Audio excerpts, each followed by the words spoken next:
어제 한국의 오전의 주요 뉴스가요, 미국의 B-1B라는 한마디로 신형 전략 폭격기 한 대가 뜨느냐 안 뜨느냐, 괌의 앤더슨 기지에 있는데, 그 사드포드에 있는데 거기서 한국으로 이렇게 한번 날라오느냐 안 날라오느냐, 뭐 전략적으로 자산으로 취급되는 무기가 한국에 산게, 즉 한국에 흩어져서 한번 오느냐, 이 문제가 큰 이슈가 됐습니다.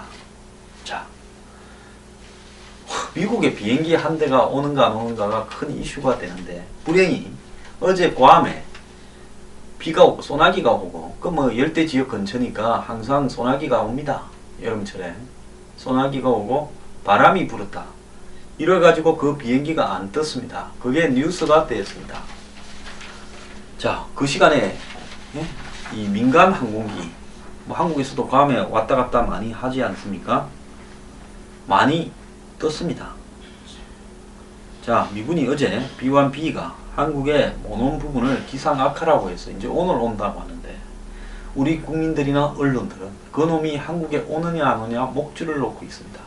자, B-52보다 더 최신형으로, 이 비행기는 마하 1.2로 B-52보다 시속 300km가 빠르고, 또 더 나아가서 이 2배의 무장이 되어 있는 그런 무기다. 즉 폭탄을 2배 더 실을 수 있다, 이런 비행기인데요. 이날 민간 항공기들은 개량이 없이 괌에서 이착륙을 했는데, 이 신형 비행기 한 대가 오느냐 안 오느냐를 가지고 우리가 목을 빼고 기다리는 꼬라지가 좀 비참했습니다. 자, 한미가 이렇게 강조했던 확장된 억제력, 즉 Extended Deterrence가 날씨 때문에 차질을 빚은 건데요. 미군 전력에 의지하는 북핵 억지 전략의 한계를 드러낸 겁니다. 주한미군은 강풍으로 이륙하지 못했고 최소한 24시간 연기한다 했는데요. 자, 오늘 B-1B가 오면 북이 핵을 미사일한 실험한 이후에 나흘 만에 오는 겁니다. 자, 국방부 관계자는 맞바람이나 뒷바람은 상관없지만 옆에서 바람이 불 경우에 바람 세기가 40-50km만 돼도 시속, 이 전투기가 활주로를 이탈할 수 있다라고 이야기를 했지만은, 이 앤더슨 기지 15km 밑에 떨어진 괌의 그 윈펫 국제공항의 민간 항공기들은 아무런 차질 없이 뜨고 내렸습니다. 이 두 곳의 활주로 방향은 같습니다. 현지에서 새벽에 이륙하는 여객기는 물론 괌으로 향하는 비행기들도 현지 공항에 안전한 착륙이 확보되어 오전에 인천공항을 출발했다고 합니다. 국내에서 괌으로 7편의 항공기가 이날 갔는데요. 개량된 경우가 없었다고 합니다. 강풍이 불 때 착륙보다 이륙이 더 쉽다고 이야기합니다. 그래서 국내에서 간 것은 착륙을 하는 경우 더 위험하고, 이륙을 하는 것은 더 쉬운데 폭격기가 안 떴다고요? 논란이 커지자 국방부는 뭐 기상 영향도 있겠지만 이제 뻥이었다고 실토를 합니다. 가장 효율적인 전략자산 전개 시점을 고려한 거다라고 하는데요. 자, 참 기가 찹니다. 뭐 미국이 약속한 확장 억제 조치가 첫 걸음부터 삐그덕거리고, 이 확장 억제라면 북한이 한국을 상대로 공격을 한 경우에 미국이 주요 전략 무기를 동원해 본토 수준으로 한국을 방어해 주겠다는 건데, 특히 한미는 전략 폭격기가 괌 기지에서 2-3시간 만에 한국으로 출격할 수 있다라고 이야기를 해 왔는데요. 그래서 그 때문에 굳이 한국에 이 주한미군에다가 전략자산을 배치하거나, 이 말은 무슨 말인가 하면 B-50이나 B-1B나 B-2, F-22 같은 미국이 자랑하는 고급 무기를 한국에는 배치하지 않는 이유를 그렇게 설명하는 겁니다. 그리고 전술핵 배치도 의미가 없다. 왜? 우리가 비행기에 달아놨는데 비행기에서 싣고 오면 2-3시간 만에 되는데 뭘 하고 한국에 핵을 갖다 놓냐, 이러는 겁니다. 한 안보 전문가는 유사시 미군의 확장 억제가 제대로 작동할 수 있을지 의문을 남긴 사건이다. 미국의 전략자산에 기대고 있는 우리의 방어력의 한계를 보인 거다. 자, B-1B는 B-52, B-2와 함께 3대 전략 폭격기로 가장 빠르면서 폭탄 탑재 능력이 뛰어난 비행기입니다. 무게는 86톤으로 만들어진 지 수십 년이 된 B-52보다 작고 가벼워서 마하 1.2로 비행할 수 있고 괌에서 2시간이 되면 한반도에 온다고 하는 겁니다. 원래는 이 비행기가 미국 사우스 다코타주의 공군기지에 있었는데 북한의 핵 위협이 커지니까 올해 1월 이후에 괌에 배치된 거라고 합니다. 자, 오늘 아침에 괌에서 출발했다고 이제 속보가 나오는데요. 10시쯤에 오산기지 상공을 지나간다라고 이야기를 하고 있습니다. 자, 그런데 이런 비행기가 한 대 오냐 안 오냐를 가지고 말을 하고 있는 저도 한심합니다. 자, 미국이 한국의 북한의 핵 위협이나 북한의 도발 위협이 전개되면 핵 항모, 핵 잠수함, 스텔스 폭격기인 B-2, 그 다음에 랩트라고 불리는 지구 최대의 전투기 F-22, 그 다음에 B-52, B-1B 이런 것들을 쓱 한번 깔아줬다가 좀 있으면 또 쓱 갑니다. 자, 앞으로 이제 기름값 주고 제발 좀 와달라고 이야기를 할 겁니까? 뜻값을 주고 좀 와달라고 이야기할 겁니까? 안 그러면 거마비를 주고 와달라고 이야기할 겁니까? 좀 뭔가 우리가 좀 불쌍하지 않습니까? 자, 한번 쓱 왔다 간다고 북한이 겁을 먹고 저것이 우리 평양 상공에 와서 우리를 지도에 없애버릴 거다 생각을 하겠습니까? 자, 미국의 목을 빼고요. 틈만 나면 북한에 대해서 선제 타격을 하겠다. 평양을 초토화 만들겠다. 김정은을 참수 작전을 통해서 핀포인트 재개하겠다. 특수부대를 보내서. 지금 007 영화를 이야기하십니까? 자, 우리가 할 수 있는 가장 잘하는 것은 효과가 크다고 이야기하는 대북 확성기 밖에 없지 않습니까? 그것도 맨날 삥땅 쳐가지고 난리지 않습니까? 어제 열성 저희 뉴스 브리핑 회원께서 제가 한번 집계를 내봐야 되겠다 했지만은 참 시간이 바빠가 집계를 못 내고 있던 부분을 대신 집계를 내셔가지고 제 블로그 댓글로 달아주셨는데요. 감사를 드립니다. 뭔가 하면 지금 그 북한이 핵실험을 하는 10년 동안 2006년부터 지금 2016년이니까 10년 동안 핵실험을 했죠. 2006년 10월에 핵실험을 처음 하지 않았습니까? 10년 동안 5번을 했는데요. 대한민국 국방부가 쳐드신 혈세가 얼마나 되는지 궁금해서 찾아봤더니 이분이 쳐드신이라고 말한 부분에 대해서 저는 충분히 이해하고 저 또한 똑같은 분노를 좀 가지고 있습니다. 2006년부터 2016년 국방부 예산 총합이 342조 8,869억이라고 계산됐습니다. 저는 이분의 이런 노력에 대해서 정말 경의를 표합니다.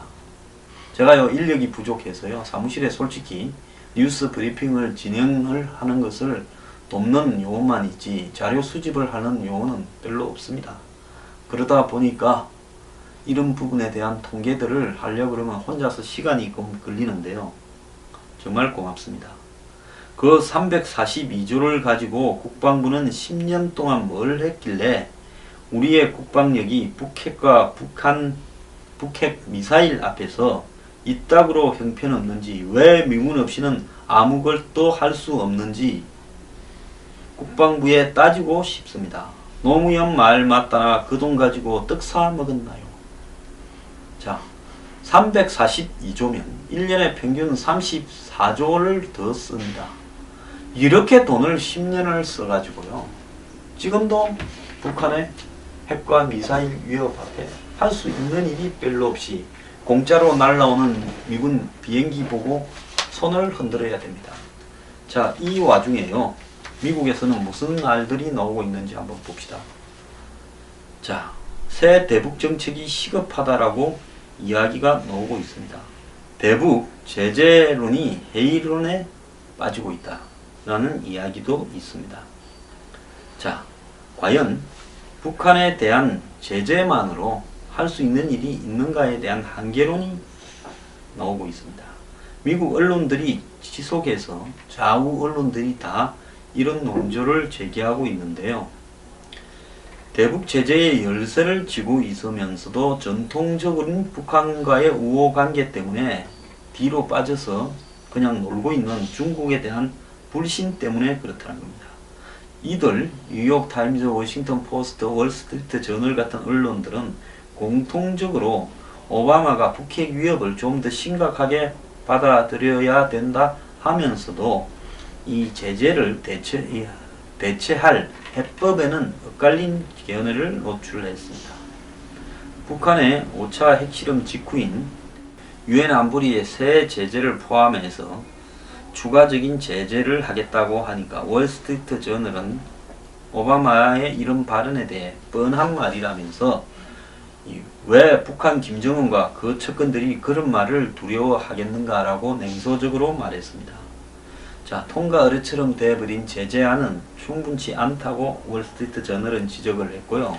북한의 4차 핵실험에 따라 안보리가 제재결의 2270호를 채택할 때 협조했고 이후 이행에도 나섰던 중국이 사드의 한반도 배치 결정 이후에 북한과의 교역을 재개하지 않았냐고 비꼬았습니다. 제재로 정권이 위험해져야 북한의 핵 프로그램을 동결할 건데 중국 정부가 자신의 고객인 북한을 흔드는 그런 위험을 감수하지 않을 거라고 이야기를 지금 하고 있습니다. 월스트리트 저널은 오바마가 직접 제재를 실행하라고 촉구를 했습니다. 자, 미국이 세컨더리 보이콧, 즉 북한과 이렇게 거래를 하는 제3국의 정부 기업 은행을 제재하는 부분을 중국에 대해서 시행하라고 이야기를 하고 있는 겁니다. 자, 중국에 지금 기업 수십 곳이 블랙리스트에 올라 있는데요. 중국 은행이 북한 쪽에 4천만 불을 송금한 것도 드러났는데 이런 기업을 국제금융 시스템에서 차단해야 되는 거 아니냐라고 이야기를 하고 있습니다. 자, 오바마는 지난 8년간은 다르게 처신해야 될 거다라고 지적했고요. 뉴욕타임스는 추가 제재가 낙관하기 어렵다라고 부정적인 견해를 보이면서 제재의 성공은 중국한테 달려있는데 중국이 북한과의 교역을 단절할 것 같지 않다. 그래서 중국의 양면성 때문에 오늘 북핵 위기가 왔다. 자, 북한이 붕괴하고 한국 주도의 남북 통일이 만들어지는 것을 우려해서 중국이 대북 제재에 줄곧 반대해왔다. 자, 오랜 해법은 거의 예외 없이 협상을 요구하고 있다면서 미국이 북핵 동결을 위한 북한과의 직접 협상에 나서라고 하고 워싱턴 포스트도 지난 수년간 전략적 인내라는 말로 일관했지만은 북한의 핵 전력의 상승을 심각하게 받아들이지 않았다. 이번 핵실험으로 이제 이런 제재는 통하지 않는다. 자, 그리고 이러한 핵협상을 예로 들면서 제재로 효과를 낼 수 있는데 그 제재가 매우 강할 때 수년 동안 지속될 때 그러는데 중국 때문에 그렇게 하지 못하고 있지 않냐 이렇게 이야기를 하고 있습니다. 자, 그러면서요 어제 이제 성김 대북정책 특별대표 주한미 대사를 했죠. 이 사람 필리핀 대사로 내정되어 있습니다. 핵실험에 대해서 대응하려고 한국에 왔다 하는데요. 지금 한국에서 핵무장, 전술핵 배치, 북한 붕괴론 등 강경 입장이 나오고 있지만 미국에서는 북미 대화를 촉구하는 목소리가 나오고 있습니다. 대북 제재 회의론이 아주 전방위로 나오고 있다는 겁니다. 자, 그래서 북한의 핵 포기가 아닌 핵 동결을 목표로 대화를 하라고 뉴욕타임스가 총대를 맸다고 어제 오늘 제가 이야기를 하고 있죠. 물론 한미 외교당국은 아직 시기상조다라고 이야기를 하고 있습니다. 실제로 북한과의 대화가 북핵 문제 진전을 가져올 거라고 보기 어려운 측면은 94년 북미 제네바 합의를 또 2005년 육자회담 합의 한 9.19 공동선언, 2012년 북미 대화로 도출된 229 합의 등을 모두 파기한 바가 있습니다. 북한이요. 북한은 협상 도중에도 핵개발 의지를 전혀 버리지 않았습니다. 설령 대화가 열리더라도 북한은 비핵화가 아닌 핵보유국 인정, 북미 핵감축 협상 등 미국으로서는 받아들일 수 없는 의제를 가지고 미국을 괴롭힐 거다. 이렇게 이야기도 나오고 있습니다. 비핵화는 거론하지도 않을 것이며 미국 측이 이를 제기하더라도 협상장을 빡차고 나갈 거다. 그럼에도 미국 조야에서 대북 협상론이 제기되는 것은 그만큼 한반도 문제에 대한 미국인의 피로감이 상당하다는 겁니다. 대북 경제 제재는 부진한 반면 북한의 대미 핵위협은 날로 증가되고 있어서 어떻게든 북핵 문제를 해결해야 된다는 여론이 압박이 가중될 수 있습니다. 한국에는 정반대로 제재에 대한 회의론이 대북 총강경론에 불을 지피고 있는데 전술핵 재배치, 핵 보유 등이 나오고 있고, 그 다음에 이런 것들이 결국 북핵 해결의 미온적인 주변국을 자극하기 위해서라도 외교적 가드로 필요하다라는 이야기도 합니다. 자, 우리는 지금 힘이 없는 상태에서 미국과 중국에 애원을 했는데 여기서 우리가 힘을 가질 수 있는 방법으로 핵 개발도 이렇게 필요하다 하지만은 이게 정말로 정교한 기술로 정말 벼랑끝 카드로 가야 되는데 잘못 다루다가는 국제적으로 바가지를 써버릴 위험이 있는데 한국에 과연 이것을 정교하게 다룰 수 있는 기술자가 있는지 의문입니다. 자, 우리가 지금 매우 위기로 몰려가고 있습니다. 미국 비행기 하나만 쳐다보고 있고 미국이 혹시 협상론으로 갈까봐 걱정하고 있습니다. 나라 꼴이 어떻게 이렇게 돼버렸습니까? 그렇지만은요, 우리가 지금 가장 해야 될 일은 미국과 북한의 직접적인 협상을 막아야 된다는 것입니다.